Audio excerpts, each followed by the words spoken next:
السلام علیکم ورحمۃ اللہ تعالیٰ وبرکاتہ۔ نحمدہ ونصلی علی رسولہ الکریم، اما بعد، فاعوذ باللہ من الشیطان الرجیم، بسم اللہ الرحمن الرحیم۔ یا ایھا الذین آمنوا قوا انفسکم واہلیکم نارا وقودها الناس والحجارۃ علیہا ملائکۃ غلاظ شداد لا یعصون اللہ ما امرہم ویفعلون ما یؤمرون۔ صدق اللہ العظیم وبلغنا رسولہ النبی الامین الکریم ونحن علی ذلک لمن الشاہدین والشاکرین والحمد للہ رب العالمین۔ محترم سامعین کرام، آئیے سب سے پہلے حضور نبی کریم علیہ الصلاۃ والتسلیم کی بارگاہ میں درود پاک کا نذرانہ عقیدت پیش کرے بڑے بآواز بلند۔ اللہ رب محمد صلی اللہ علیہ وسلم، نحن عباد محمد صلی اللہ علیہ وسلم، صلی اللہ تعالیٰ علیہ وسلم۔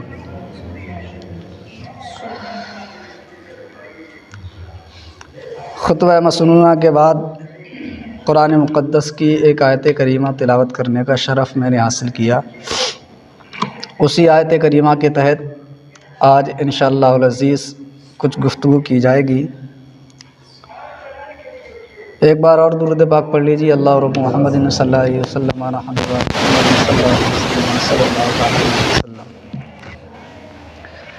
جاڑے کا خوب غلبہ ہے، ٹھنڈ کافی شدت کی ہے اور اس کا اثر ہماری آنکھوں کے سامنے موجود ہے، باہر بھی اور اندر بھی۔ لیکن یہ انسان کی سوچ ہے، انسان اپنا کام بھی کرتا ہے، وہ بھی کیا کرتا ہے ٹھنڈ کے موسم میں باہر نکل کر کے کرتا ہے، اور یہاں نماز جو پڑھنا ہے وہ چار دیواری کے اندر پڑھنا ہے، تو شاید وہ اس سے مشکل کام ہے۔ لیکن انسان آخرت کے بارے میں سوچتا نہیں ہے، اس کی پرواہ نہیں کرتا ہے، اور اس کے بارے میں کبھی خیال اپنے ذہن میں نہیں لاتا ہے۔ آیت کریمہ میں اللہ رب العزت نے فرمایا، یا ایھا الذین آمنوا قوا انفسکم واہلیکم نارا وقودها الناس والحجارۃ علیہا ملائکۃ غلاظ شداد لا یعصون اللہ ما امرہم ویفعلون ما یؤمرون۔ اے ایمان والو، اپنی جانوں اور اپنے گھر والوں کو اس آگ سے بچاؤ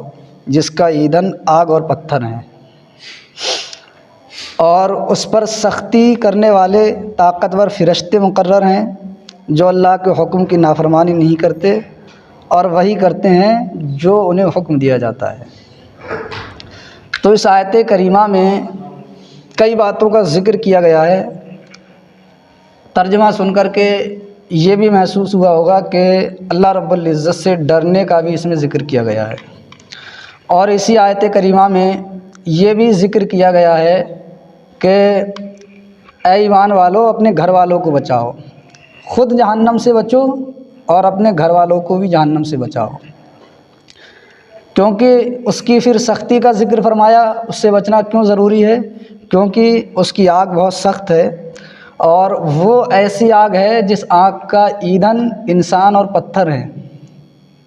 انسان اور پتھر جس کا ایندھن ہے۔ تو اس آگ سے اپنے آپ کو بچاؤ اور اپنے گھر والوں کو بچاؤ۔ اب اس کا سلوشن کیا ہے، کس طریقے سے اپنے آپ کو اور اپنے گھر والوں کو بچایا جائے،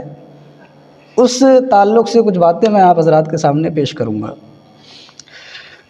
ایک حدیث پاک میں نے پڑھی، حضرت ابوبکر صدیق رضی اللہ تعالیٰ عنہ نے فرمایا، حضرت ابوبکر صدیق رضی اللہ تعالیٰ عنہ سے روایت ہے، آپ فرماتے ہیں، اے ایمان والو، جو آگ اللہ رب العزت نے تمہارے لیے تیار کی ہے، اس آگ کو اپنی نماز اور اپنے صدقوں کے ذریعے سے بجھاؤ۔ جو آگ جہنم میں تمہارے لیے بھڑک رہی ہے، اسے ٹھنڈا کرنے کا طریقہ تمہیں یہ ہے کہ تم نماز پڑھو، روزہ رکھو، صدقہ کرو، اس طریقے سے وہ آگ تمہارے لیے آسان ہو جائے گی۔ تو اس آیت کریمہ میں یہی ذکر کیا گیا ہے کہ اپنے آپ کو جہنم کی آگ سے بچاؤ،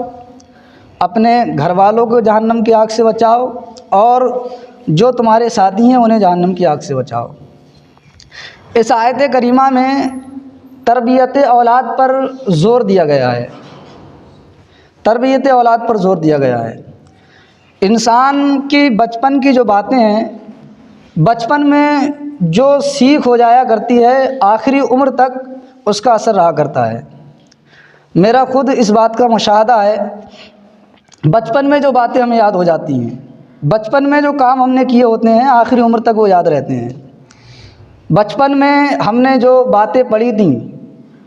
حالانکہ بہت پہلے پڑھی ہوں، لیکن بچپن کی جو یادداشت ہوتی ہے، شروعاتی جو دماغ ہوتا ہے وہ بالکل خالی ہوتا ہے، تو وہ باتیں آخری عمر تک یاد رہتی ہیں۔ اور یہی وجہ ہے بچپن میں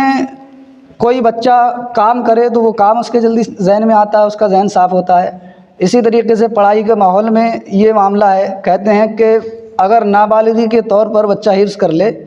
تو اس کا حفظ جو ہے کبھی بھولتا نہیں ہے۔ اس طریقے سے اس میں یہ زور دیا گیا ہے کہ بچوں کی تربیت کس طریقے سے کی جائے۔ تو یہی بتایا گیا کہ اپنے بچوں کی تربیت بچپن ہی سے اس طریقے سے کرو، انہیں بچپن سے شریعت کی راہ دکھاؤ، شریعت اسلام یہاں پر چلنا بتاؤ، تاکہ ان کی زندگی صحیح ہو سکے اور وہ اپنی زندگی میں کامیاب ہو سکیں۔ اب حدیث پاک میں ہے کس طریقے سے اپنے بچوں کی تربیت کی جائے، کس طریقے سے انہیں پالا جائے، کس طریقے سے ان کی پرورش کی جائے، انہیں پروان چڑھایا جائے۔ حضور نبی کریم علیہ الصلوۃ والتسلیم کے نواسے حضرت امام حسین رضی اللہ تعالیٰ عنہ، ایک مرتبہ حضور نبی کریم علیہ الصلوۃ والتسلیم مسجد نبوی میں آرام فرما تھے، مسجد نبوی شریف میں تھے۔ آپ نے دیکھا کہ حضرت امام حسین رضی اللہ تعالیٰ عنہ مسجد میں آئے اور ایک جگہ وہاں صدقے کی کھجور اکٹھی تھیں، مسجد نبوی شریف میں صدقے کی کھجور اکٹھی تھیں۔ حضرت امام حسین کا بچپنے کا زمانہ تھا، اتنی سوجھ بوجھ نہیں تھی، آ کر کے باہر سے آئے اور آ کر کے ان کھجوروں کے ڈھیر میں سے کچھ کھجوریں اٹھائیں اور انہیں کھانے لگے۔ حضور نبی کریم علیہ الصلوۃ والتسلیم فوراً حضرت امام حسین کی طرف تشریف لائے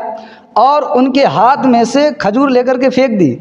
اور کہا اے امام حسین، تم میری آل سے ہو،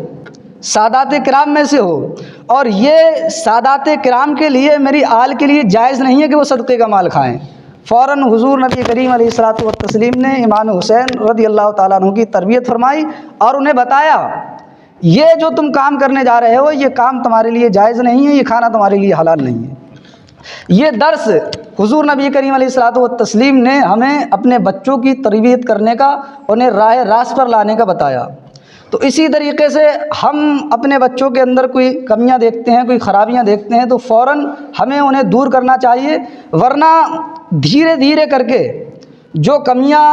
ہم ان پر زور نہیں دیتے ہیں، ان کمیوں کا خاتمہ ان سے نہیں کرتے ہیں، تو وہ کمیاں بڑھتی چلی جاتی ہیں اور وہ ان خرابیوں میں گھرتے ہوئے نظر آتے ہیں۔ حضور نبی کریم علیہ الصلوۃ والتسلیم نے ارشاد فرمایا، اے ایمان والو، اپنے آپ کو اور اپنے گھر والوں کو جہنم کی آگ سے بچاؤ۔ تو حضرت عمر فاروق اعظم رضی اللہ تعالیٰ عنہ، آپ نے کہا یا رسول اللہ علیہ الصلوۃ والتسلیم، یہ بات تو ہماری سمجھ میں آتی ہے کہ ہم اپنے آپ کو جہنم کی آگ سے بچائیں، لیکن یہ بات ہماری سمجھ میں نہیں آتی ہے کہ اپنے گھر والوں کو، اپنے بچوں کو کس طریقے سے جہنم کی آگ سے بچائیں۔ تو حضور نبی کریم علیہ الصلوۃ والتسلیم نے ارشاد فرمایا، انہیں اس طریقے سے جہنم کی آگ سے بچاؤ جس طریقے سے تم خود نماز پڑھتے ہو، روزہ رکھتے ہو، حرام کاموں سے بچتے ہو، لہٰذا تمہارے لیے یہ بھی لازم و ضروری ہے تم انہیں بھی حرام کاموں سے روکو اور نماز روزہ ان سے پڑھواؤ۔ حضور نبی کریم علیہ الصلوۃ والتسلیم نے اس طریقے سے صحابہ کرام کو کہا کہ اپنے بچوں کی تربیت کرو۔ حدیث پاک میں ہے قیامت کے دن ہر اوپر والے جو ایک شخص کے اوپر ہے اس سے سوال ہوگا، مالک ہے تو اس سے، اس کے نوکر ہے تو اس سے مالک کے بارے میں سوال ہوگا کہ کس طریقے سے مالک نے تمہیں رکھا۔ اسی طریقے سے بتایا گیا غلام ہے اور مالک ہے، مالک نے اگر اسے صحیح طریقے سے نہیں رکھا ہے تو مالک سے اس کے بارے میں سوال ہوگا۔ اسی طریقے سے بتایا گیا اگر والد نے اپنے بچے کی تربیت صحیح طریقے سے نہیں کی ہے تو حدیث پاک میں بیان کیا گیا قیامت کے دن والد سے سوال ہوگا۔ ہر ایک سے اپنے ماتحت کے بارے میں سوال ہوگا، اور جس نے اس میں کمی رکھی ہوگی، جس نے اس میں خامیاں کی ہوں گی قیامت کے دن اللہ رب العزت اس کی سخت پکڑ اور سخت گرفت فرمائے گا۔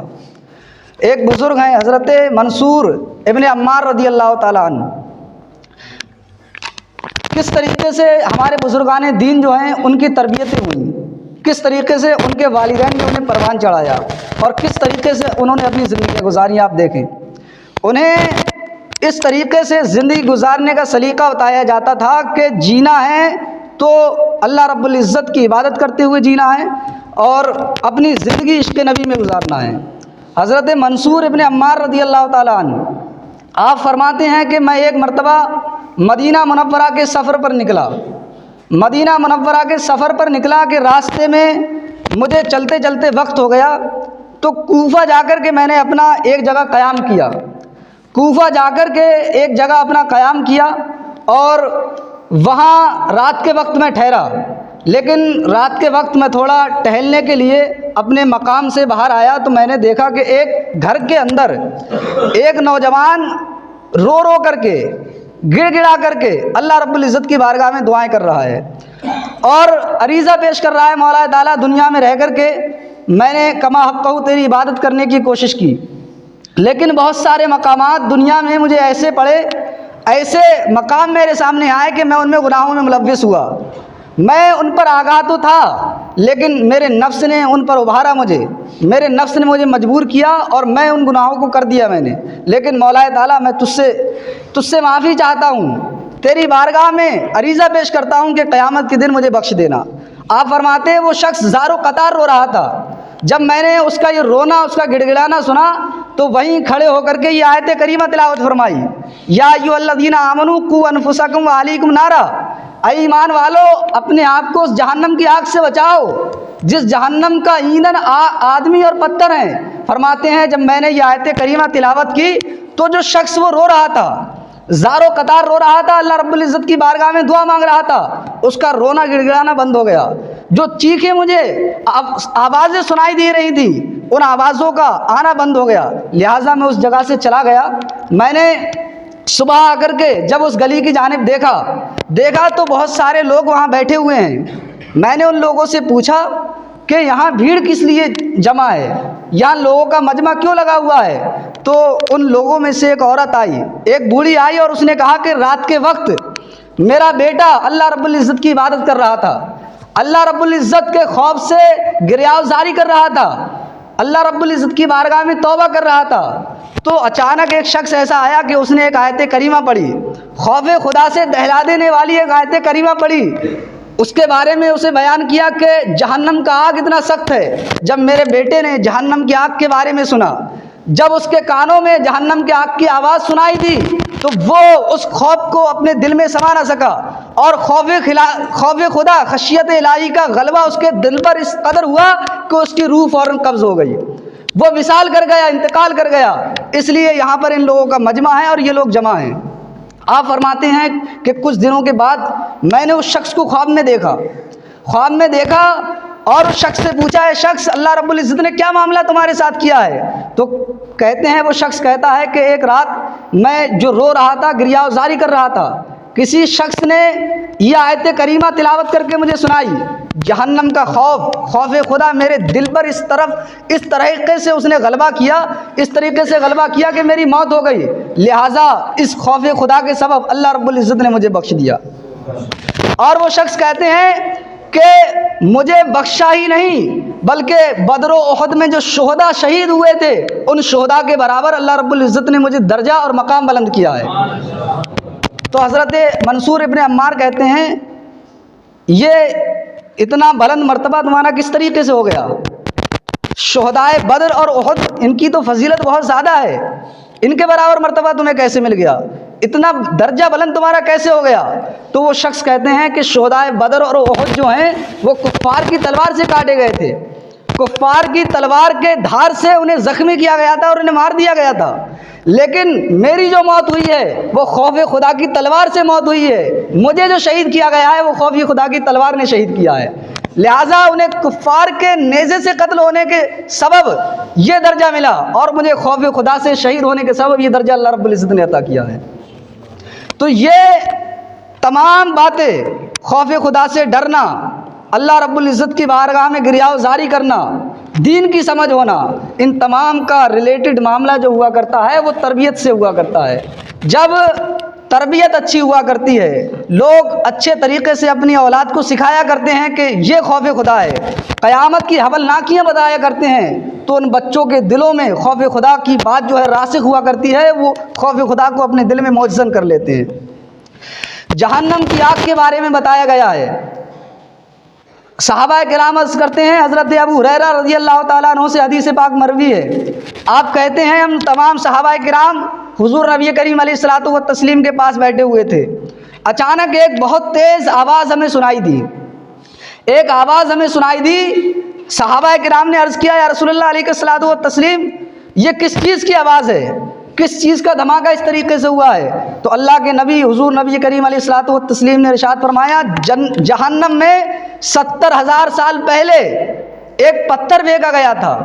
ایک پتھر جہنم کی آگ میں 70,000 سال پہلے پھینکا گیا تھا، آج جا کر کے وہ جہنم کی تہہ کو پہنچ پایا ہے۔ یہ جہنم کی سختی ہے۔ اس جہنم کی سختی سے جو شخص اپنی اولاد کو نہیں ڈرائے گا، اپنے اولاد کی تربیت اس طریقے سے نہیں کرے گا، جہنم کی سختی، جنت کی خوشبو، اولیاء کرام کا ادب، انبیاء کرام کا ادب نہیں بتائے گا۔ حدیث پاک میں حضور نبی کریم علیہ الصلوۃ والتسلیم نے ارشاد فرمایا، قیامت کے دن اس والد کی اللہ رب العزت سخت پکڑ عطا فرمائے گا۔ فرمایا گیا، اگر بیوی نے شوہر کی فرما برداری میں خیانت کی ہے تو قیامت کے دن اللہ رب العزت اس بیوی کی بھی پکڑ فرمائے گا۔ اسی طریقے سے والدین کا ہم بار بار سنتے ہیں کہ والدین کا کیا مقام ہے، کیا مرتبہ ہے، بار بار اس طریقے سے والدین کا مقام بلند کیا جاتا ہے، لیکن اس کی جڑ والدین کا مقام اس لیے بلند ہوتا ہے، ان کے اوپر بھی اللہ رب العزت نے کچھ حقوق رکھے ہیں۔ حضور نبی کریم علیہ الصلوۃ والتسلیم نے ارشاد فرمایا، والدین پر اولاد کا یہ حق ہے، جب بچہ پیدا ہو تو اس کا اچھا نام رکھا جائے، یہ والدین کا اولاد پر حق ہے کہ وہ ان کا اچھا نام رکھیں۔ اور فرمایا ساتھ ہی ساتھ یہ بھی والدین کے اوپر اولاد کا حق ہے کہ وہ اپنے بچے کو اچھی تعلیم دیں۔ بچے کو اچھی تعلیم سے اگر انہوں نے ناشنا کیا، بچے کو اچھی تعلیم نہیں دی، نماز روزے کا سلیقہ نہیں بتایا، اولیاء کرام کا ادب نہیں بتایا، تو اللہ رب العزت قیامت کے دن ان والدین کی پکڑ فرمائے گا اور انہیں جہنم کے عذاب میں جلائے گا۔ حضور نبی کریم علیہ الصلوۃ والتسلیم نے ایک حدیث پاک میں ارشاد فرمایا،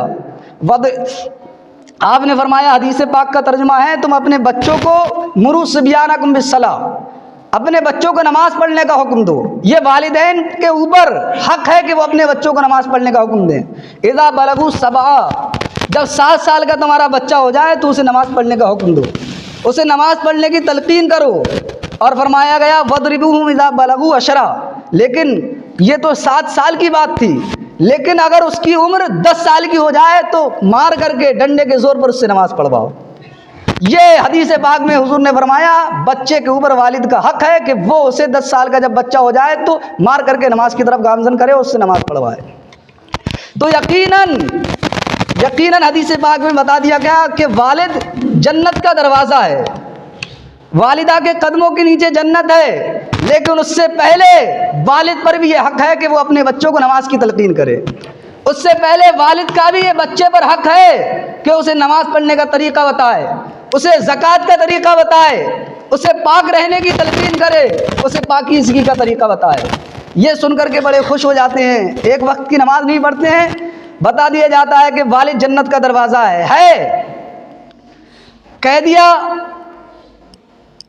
وظیفہ ملے گا، جو اسکول میں بچے پڑھتے ہیں وظیفہ ملے گا، لیکن کب ملے گا؟ جب کہ فارم بھرا جائے گا، ایک سرٹیفکیٹ اس کے ساتھ لگایا جائے گا،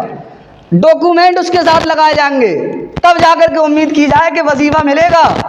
تب وظیفہ ملنے کی امید کی جائے گی۔ وہ تو بڑا بے وقوف ہوگا جس نے نہ ہی اپنے ڈاکومنٹ لگائے ہیں، نہ ہی اپنے کاغذات جمع کیے ہیں، اور کہے پھرتا ہے کہ اس سال میرے 4 بچے ہیں اور چاروں کا 4-4 ہزار روپے مجھے وظیفہ ملے گا، تو وہ بے وقوف ہے۔ لوگ اس کی ہنسی بنائیں گے، لوگ اسے پاگل کہیں گے۔ تو اسی طریقے سے والدین کے اوپر یہ ضروری ہے کہ وہ جو فخر کرتے ہیں، یقیناً حدیث پاک میں بتا دیا گیا وہ اجر و ثواب انہیں ملے گا، لیکن وہ عذاب بھی ان کے اوپر مسلط کیا جائے گا جو ان کے اوپر حق بچوں کی جانب سے فرض کیا گیا اس حق کو ادا نہیں کرتے ہیں۔ ایک اور حدیث پاک میں حضور نبی کریم علیہ الصلوۃ والتسلیم نے ارشاد فرمایا کہ والد کے اوپر اولاد کے 3 حق ہیں، چاہیے کہ وہ ان حقوں کو ادا کرے۔ ان میں سے ایک بتایا گیا جب بچہ پیدا ہو تو اس کا اچھا نام رکھے، اور اچھے نام کے بارے میں بھی آج کل بڑا مسئلہ ہے۔ اچھا نام اسے نہیں سمجھتے ہیں جو شریعت نے ہمیں اچھے نام بتائے ہیں، بلکہ اسے اچھا نام سمجھتے ہیں جو دنیاوی اعتبار سے عروج پا گئے ہیں، جو پاپولر ہو گئے ہیں، دنیا میں مشہور ہو گئے ہیں۔ حضور نبی کریم علیہ الصلوۃ والتسلیم نے ارشاد فرمایا جس کا نام میرے نام کے ساتھ محمد اور احمد رکھا جائے گا، قیامت کے دن اس کا حشر بھی میرے ساتھ ہوگا، میرے ساتھ جنت میں جائے گا۔ اس نام کے سبب اللہ رب العزت اس کی بخشش فرمائے گا۔ لیکن نام پہلے تو حدیث میں فرما دیا گیا کہ یہ والد کے اوپر حق ہے کہ اچھا نام رکھے۔ دوسرا بتایا گیا کہ جب بچہ ہوشیار ہو جائے تو اسے دین کی تعلیم دے، دین کی سمجھ اسے پیدا کرے اور دین کے بارے میں اسے باتیں بتائے۔ اور تیسرا فرمایا جب بالغ ہو جائے، جب وہ حد بلوغت کو پہنچ جائے تو والد کے اوپر حق ہے کہ اس بچے کا جلدی رشتہ کرے اور اس کی جلدی شادی کر دے۔ تو یہ تمام باتیں حضور نبی کریم علیہ الصلوۃ والتسلیم نے ہمیں بتائیں، اور ہم خود سمجھتے ہیں یہ تمام باتیں ہمارے لیے ضروری ہیں۔ نام سے انسان کی پہچان ہوتی ہے، اچھا نام ہوگا تو اچھے ناموں میں شمار کیا جائے گا۔ تعلیم و تربیت یافتہ بچہ ہوگا تو اس کی الگ پہچان ہوگی، لوگ عزت کریں گے، فلاں حافظ صاحب آ رہے ہیں، فلاں قاری صاحب آ رہے ہیں، عالم صاحب آ رہے ہیں، یا اچھا بن کر کے رہتا ہے تو اس کی تعریف ہوگی کہ وہ کتنا صاف و ستھرا رہتا ہے، فلاں کا بیٹا ہے۔ تو یہ والدین کے اوپر حق ہے۔ اور جب آنکھوں دیکھی بات ہے، شادیاں جلدی کر دی جائیں گی، شادی صحیح عمر پر کر دی جائے گی، تو وہ جو آج آوارہ گردی ہمارے اندر بڑھ گئی ہے، جو بچے ہمارے ہاتھوں سے چھوٹتے ہوئے نظر آ رہے ہیں، وہ بچے جلد اپنے کام میں مصروف ہو جائیں گے اور آوارہ گردی سے بچتے ہوئے نظر آئیں گے۔ تو حدیث مصطفیٰ کو پڑھو، اسے سمجھو اور دین پر چلنے کی کوشش کرو۔ اللہ رب العزت کی بارگاہ میں دعا ہے ہم سب کو صراط مستقیم پر چلنے کی توفیق عطا فرمائے۔